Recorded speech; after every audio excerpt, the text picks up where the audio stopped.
You may have been sold a lie. Nervous system regulation is about control. It is not about safety. At least not in the way you might have been told. We're going to break this down, and along the way, I am going to tell you a few really cool anecdotes, like the difference between a poodle and a Belgian Malinois. I'm going to tell you about the relationship between stress and sensitivity, or we could say resilience and sensitivity. And finally, I'm going to give you actual tools that do empower you to gain control over your nervous system. But first, let's break down the biggest misconception / problem is that safety is a thing that can be trained.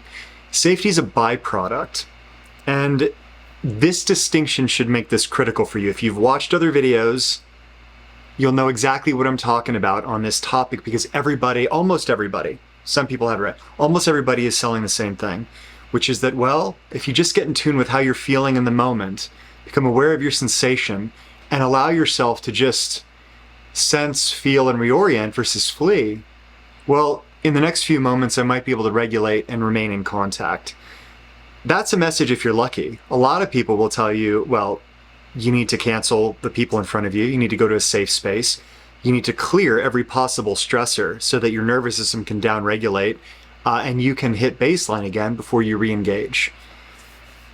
All of it true. Unfortunately, it is true. It's just not very useful because the emphasis is on the wrong thing. The emphasis is on safety. Safety is and should be a byproduct of self-control. And so we wind up in a funny situation here, because a lot of the studies done on nervous system regulation, on trauma, on effectively moving on from a painful past, these studies are done with one primary goal in mind, which is to get you feeling a little less awful. But where I come at this from the perspective of a martial artist of 35 plus years and a performance coach, and where we come at it from the prestige in our Applied Somatics Academy, is that when you're looking at performance, you just have more information. If you don't look at this as a category of training or a category of existence, which is I feel pain, I feel trauma, and I want to feel a little bit less of that and feel better about myself, but we look at this on a spectrum of living with those things all the way into performing at the highest levels that you're capable, managing those experiences, those pains in that past, and turning it into fuel for higher performance. That's the arena that we're in. These are on the same spectrum though, and so you have to understand the through line. I'm going to draw that through line for you. It's going to make perfect sense, I hope. And then you're going to walk away from this video with actual clear insights and next steps for how you can manage overwhelm, intensity, and anxiety. Very cool stuff. So let's start with dogs. Look, we are all animals at the end of the day, and operant conditioning, meaning certain stimuli lead to certain outcomes, are highly predictable in both us and the rest of the animal kingdom. But since we're dealing with a highly nuanced topic, let's deal with a nuanced example. Let's take two categories of dogs. Let's take foo-foo dogs. I don't know all the names or brands. I'm going to show you a picture. I'm going to call it a poodle. Accept it. Okay, so we got poodles, and on the other side we've got, I think they're called Belgian Malinois. We could also, German Shepherds are in the same category.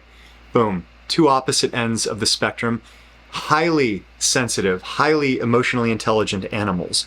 Only one of them, the poodles, are chaotic little freaks. They bounce around and they look at every possible stimuli, and their environment completely controls and steals their mind on a regular basis. And then we've got the Belgian Malinois, who is trainable to extraordinary heights of focus and athleticism, terrifyingly so. But what we're dealing with here is not a substantial difference in sensitivity. It is a difference in two categories. The first is the ability to filter environmental stimuli between two things: signal and noise. The poodle doesn't know the difference. Everything that happens is significant. Oh, there's a butterfly. Oh, there's another dog. Oh, there's food over in that corner. And just boom, boom, boom, boom, boom. The Malinois, focused. It knows what it needs to look for. It's highly trained, and it's waiting for the command. Both highly sensitive creatures. In fact, the Malinois might be even more sensitive because it is trained to notice things. Now, the difference between these two is not only the signal versus noise issue, it's that the Malinois is also highly trained to perform in the midst of a lot of noise. A lot of things can be happening, or in the case of German Shepherds used in combat, bombs going off, drones happening, complete chaos, and they have singular focus on their task. Sensitivity is only a liability if you have not trained the underlying architecture of resilience, focus, and presence. This is the critical insight. Now, for the twist. Okay, everybody else is telling you to get in touch and in tune with what you're sensing. Check in.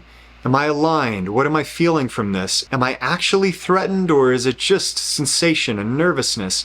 Like, how do I navigate and negotiate this? While this is true, and we train this also, if you only train this, what's the outcome? It increases your level of observational awareness, even your sensitivity, even your sensory awareness.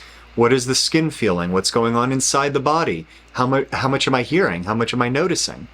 But you elevate these things, and you don't also elevate your ability to weather those things. It becomes absolute overwhelm. So when most people are trying to give useful information about how to navigate things like anxiety and stress and pressure, they are making you weaker in the process. Think about that. That's extraordinary. They're allowing you to notice more, to feel more, but your body cannot actually hold more. Massive problem. So I'm going to draw this out. All right, everybody loves my drawings. My drawings are legendary. It's not actually true. Nobody knows about them, and they're mostly terrible. But let's get into some. So the first one is going to be this distinction between resilience and sensitivity. Not a very profound concept, but what you need to understand is their relationship. Okay, so if we've got our X, Y axis here, along the X we have sensitivity. Along the Y we have resilience. Here's our relationship. Now, let's say that this dotted line represents balance or homeostasis between the two. Okay? Now this is the biggest issue, is that as we move along the sensitivity spectrum, or sensitivity line, meaning you're growing, you're developing, you're improving your sensory awareness, you're improving your somatic intelligence. What am I feeling? What am I sensing? How does it own me? How does it control me? As these things improve, right, I sense more and I take more in. So effectively, sensitivity means how much you take in or receive. Okay? This needs, what this line represents, is a corresponding increase in how much you can hold. And again, I already said it, but worth repeating. This is the dynamic, okay? You are learning to take more in as a somatic practitioner. You're learning to take more in as somebody trying to combat overwhelm or anxiety, possibly even healing from trauma. The message is largely the same in terms of that somatic processing. Okay, so you're learning to take more in, to observe more, but what does it do when you just add more shit onto the plate? Eventually it overflows. So if you're not also becoming more resilient on the one hand, which is the training of the Malinois, or discerning what is noise and what is actual signal, this is a recipe for overwhelm, anxiety, frustration, madness, implosion, overwhelm, the whole thing. It's not a good situation. I've talked in other videos. In fact, if you want to go back, in the last video that I did, Lindsay and I take turns. She's my partner at the Prestige. But in the last one that I did on training the empath, I gave specific actionable recommendations. The video is called Training the Empath, look it up, on how to cultivate, how to move from an empath into an asset, our category of the high sensate. And it takes you through this process, and it tells you explicitly how to train these things, but this is the dynamic. The empath, or the highly sensitive person that does not also do structural integration and development, does not also do I'm going to call it high intensity training, but it just means that your body and mind need to be trained to carry load, okay? Which is neural firing to a high degree. If you're hanging out at home eating bonbons, not a lot of stimulus except for the TV, as soon as you start to do things, you start to sprint or deadlift or engage in hard conversations or get on stage to deliver a speech, as soon as you start doing things of this nature, your system is processing exponentially more, right? Electricity, just firing all throughout the nervous system. And if you are not trained to carry that type of signal and load internally, you fall apart, pass out, faint. If you haven't seen anybody faint from a deadlift, it's hilarious. Go look it up. Don't do it yourself. But so how does this look now when we fix it? So you, as a genius, non-poodle, you're getting beyond poodle territory. By the way, if we're going to chart this here, here's the poodle. Actually, they're probably down here. They're not really that sensitive. They're just bouncing around. We're in poodle territory. No offense. Malinois I cannot spell, so we're just going to put the shepherd. Hopefully that's correct. We're going to put the German shepherd up here. Tons of resilience, tons of training, and it corresponds to that level of sensitivity in their environment. That's an incredible thing. So what we need to do is get them beyond this area, this arena of high sensitivity and overwhelm into true balance and regulation. And the way that we do that, okay, this is what you need to obsess about. The way that we do that is by closing this gap. And we do that with training the nervous system. And it's that gap that you need to obsess about. And that gap is not, to be clear, looking in the mirror and telling yourself, I'm safe today. I'm safe today. We're like Stuart Smalley on, the old Saturday Night Lives. I'm good enough, I'm smart enough, and gosh darn it, people like me. Not that there's anything terribly wrong with it. It is just not what fixes this particular problem, okay? And for reasons I will get to right now. So look, a lot of people also have a misunderstanding, and as somebody that studied philosophy 25, I'm getting so old, but in college, a long time ago, many years ago, one of the things that you study at the back end of all the evolution of philosophical thought, most recent, or one of the most recent, is postmodernism, right? And it dominates almost everything nowadays to the point where people believe that they can create their own realities. And this creates in the brain a kind of sense that, well, if I just close my eyes and bury my head in the sand, then my reality is mine to own, only it never works. And the people that lean into this so hard become more depressed, more disappointed. They don't achieve very much because that isn't what the world responds to. We're in a relationship. We have communication. And it's learning to interact with and work with the environment, as it always has been, that empowers you. This is the through line and the hook of how we get to real control. Okay, so I'm going to draw another incredible diagram. Hopefully you love these. I love these. Right, so we have the solipsistic, postmodern individual portrayed here as a ridiculous stick figure, eyes going this way, do-do-do-do-do.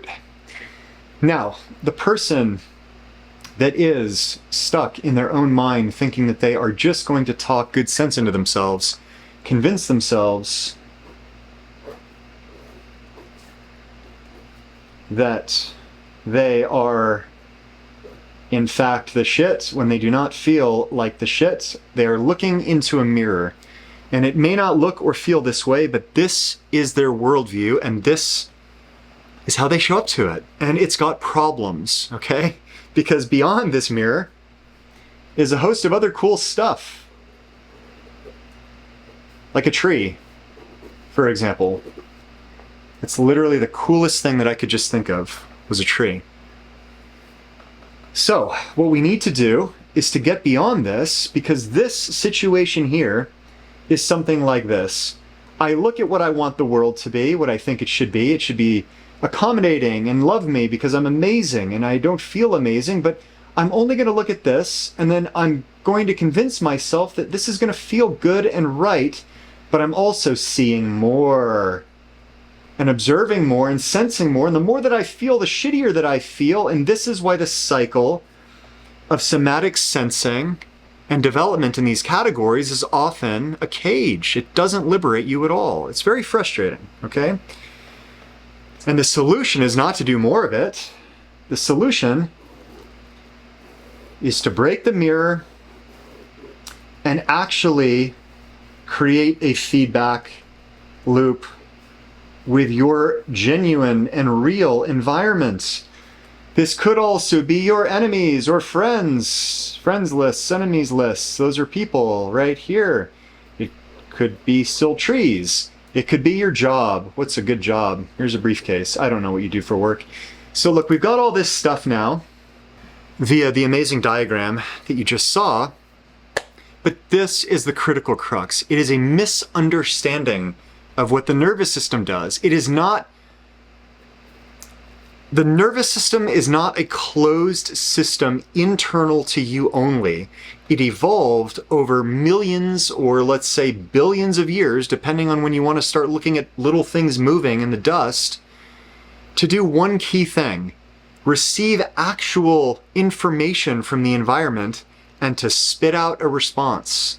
When we're dealing with bacteria and amoeba and protozoa and all those little things, they're very simple, organic things. Receive information, temperature, texture, pain, okay? Move away from the pain, move toward the warmth, eat the thing. Not very complicated. We're a lot more complicated, but we are still evolved and trained to interact in this kind of way. And so the assumption that I'm just going to work within myself to be better off. Look, here's an analogy. When you take people on a football field, an American, not soccer, American football, right? Boom, hitting each other. They've got to show up, tons of pressure, tons of physical contact. The mind has got to perceive and do all the things that the Belgian Malinois has got to do under real pressure and real constraints. How do they train for that? They lift weights. They train all the sub-skills of movement and dynamism and agility. Then they work interactively through drills. And then they scrimmage, which is doing the real thing, only not 100% real. And then they play the real game.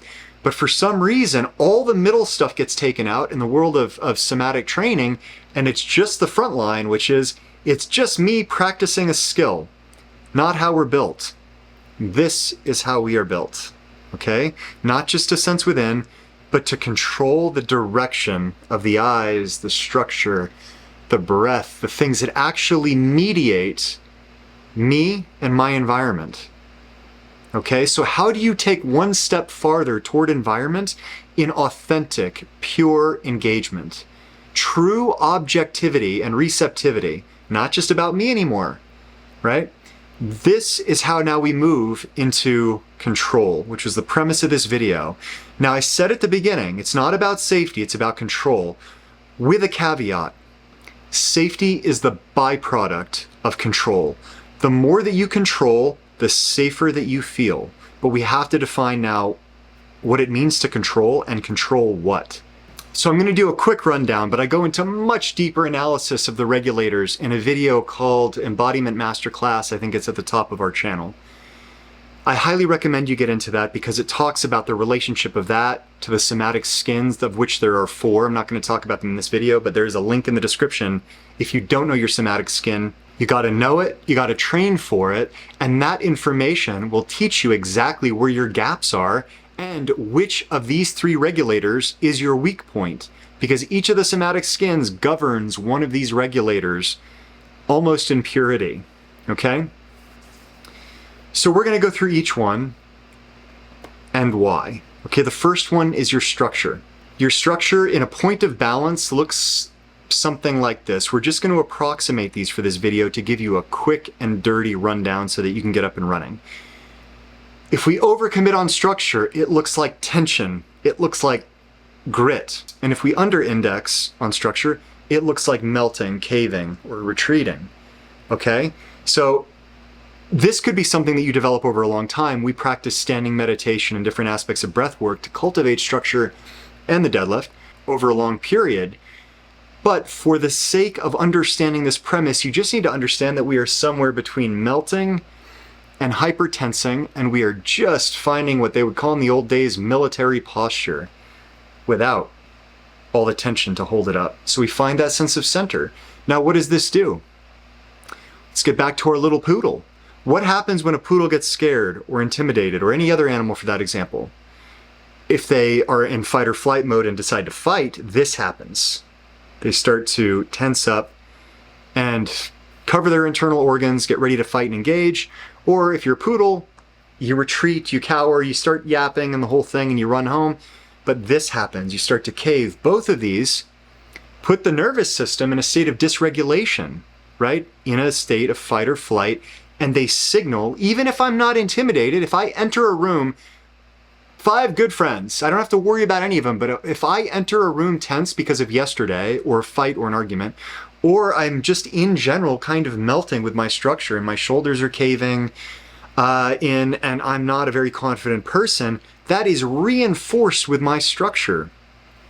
Refinding center every time that you enter a room, pulled up by the crown point, shoulders down and relaxed, back, spine elongated, I am signaling now to my nervous system in relationship to my environment that I'm okay. You got to get that point. I'm not telling myself, can I handle more? Is this really a threat? You look at a problem enough and all you see is problems. Some people I've seen tell you, look for things that are red in the room or brown in the room. Yeah, if you look for anything, you will find it. That isn't this. Relationship with environment, and that's where this conversation matters. It doesn't matter if you're at home watching TV. It might matter if you're at home super anxious, but what's happening in those moments? This. Rumination, internal dialogue, only looking at problems. But as soon as this happens, now my attention is external to me, I'm interacting with environment, and what happens? This happens.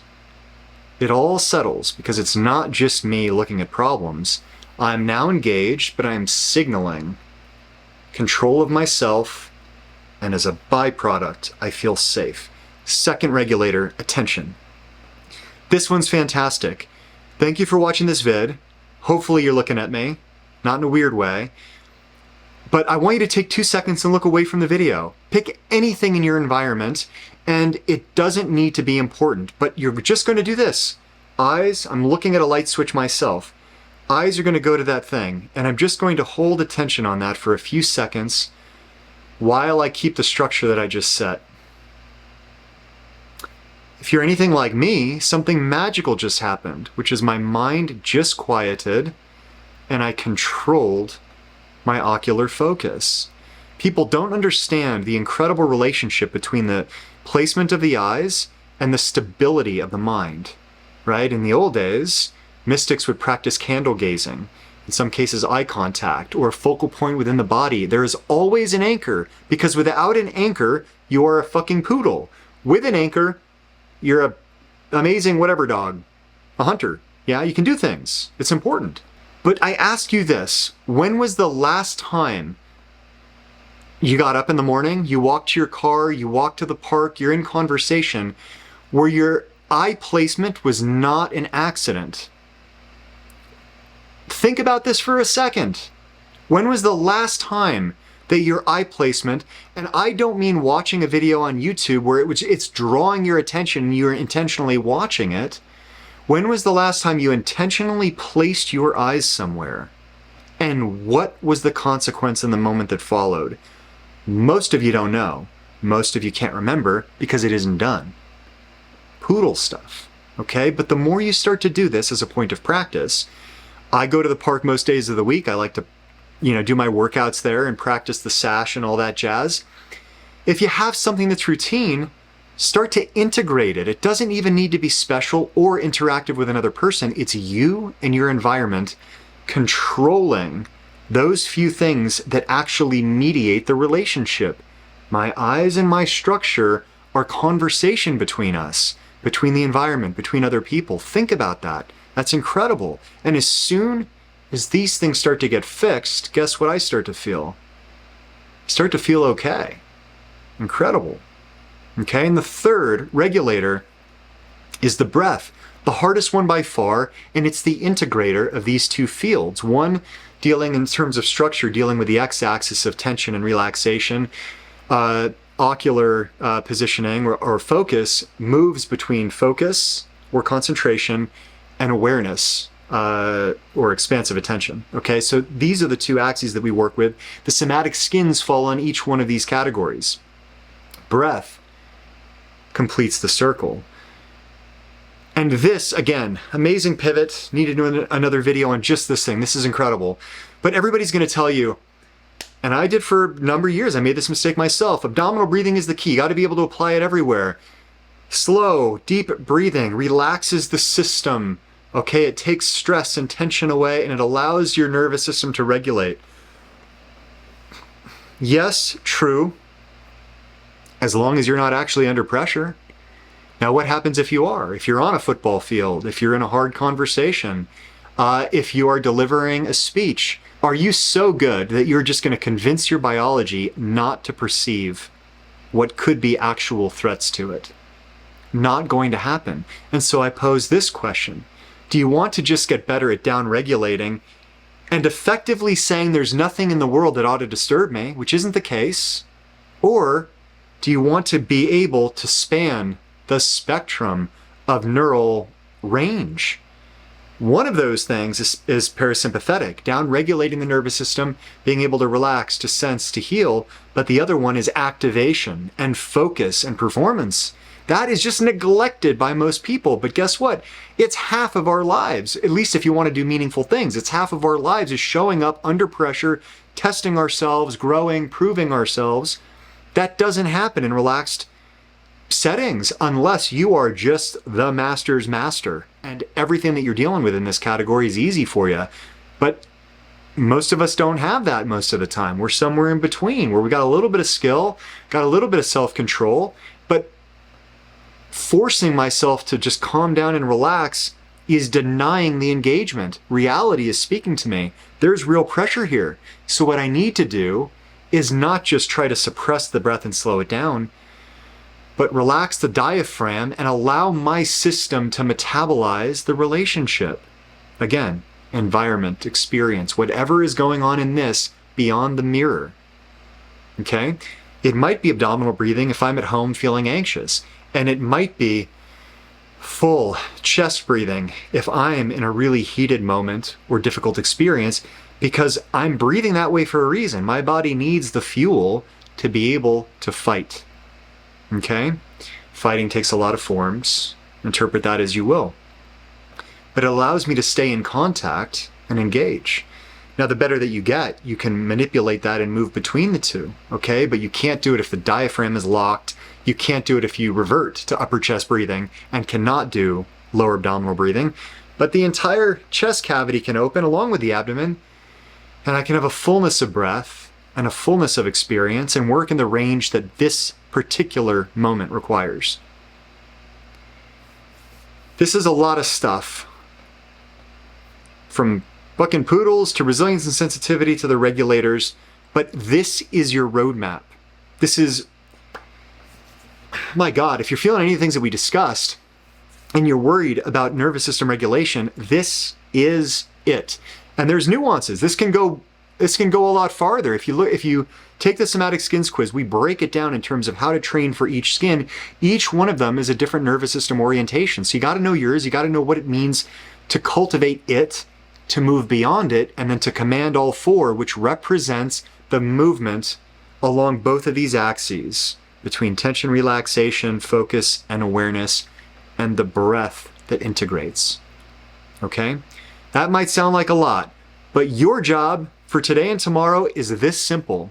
Okay? You're going to pick one thing that you do on the regular, whether it's going to the park, whether it's cooking dinner, whether it's walking to your car. And on that jaunt, you're going to pick one regulator. I am placing my eyes with actual intention. I'm looking at the one thing. If I'm going to my car, I'm looking at the side view mirror. That's it, because I can control that. Okay, if I'm having a conversation and I want to practice it with my partner or spouse or whatever it is, I'm working on my structure to make sure that I'm at least seated in a way that doesn't signal retreat or aggression. Now we start to compound them. The following week, you start to add another one to the same moment, eyes plus structure. The week after that, eyes plus structure plus breath. And this is how you take back control and move from dysregulation into a sense of safety. Amazing stuff. Thanks for joining me. Look, if you like this stuff and want actual coaching, performance coaching, we work with high performers, people trying to build things that don't have a name yet. People that know there's something more in them, but they don't know necessarily what it is on the spot or how to activate it. We tap into those things and we transition from anywhere, whether you're starting in a place that I just mentioned, whether you're starting at the top of your game and you've hit the ceiling and know there's more. Work with a lot of your types too at the Prestige. Amazing events, community and private support, incredible performance models, part of which I just shared with you, but we've got other videos that break those down. We're damn good at this stuff, and it's a lot of fun too. So links in the description. Reach out if this interests you. We're starting a new season today. An event, the Poison Path. Anyway, events every month that are new and unique and put you in different somatic worlds. But starting a new season right now. Reach out if you're interested. See you in the next video.